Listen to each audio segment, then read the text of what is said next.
नमस्कार मित्रांनो, सावली होईन सुखाची या मालिकेच्या पुढील भागात आपल्याला पाहायला मिळणार आहे. नंदाई त्यांच्या सासूने दिलेली साडी गौरीला देते आणि म्हणते, या माझ्या सासूची साडी आहे आणि मला ना खूप समाधान वाटतंय. आजपासून हे घर तुझं, साडी तुझी आणि रुद्रही तुझा. तू ना या घराचा श्वास आहेस गौरी. या घराला आणि रुद्रला सांभाळण्याची जबाबदारी आजपासून मी तुझ्यावर सोपवणार आहे. घेशील ना जबाबदारी?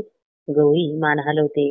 रेवती परत गौरीला भेटून बोलते, ही गुरुजीने दिलेली पत्रिका रुद्रला दाखव आणि त्याला सांग, सत्य तुझं प्रेम आहे ना त्याच्यावर, मग वाचव त्याला. तर गौरी रुद्रकडे जाते आणि म्हणते, मला बोलायचंय तुमच्याशी. तर गौरी पत्रिकेविषयी बोलेल का रुद्रला विश्वास नाही म्हणून, मला तुमच्याशी लग्न करायचं नाही म्हणून सांगेल. धन्यवाद.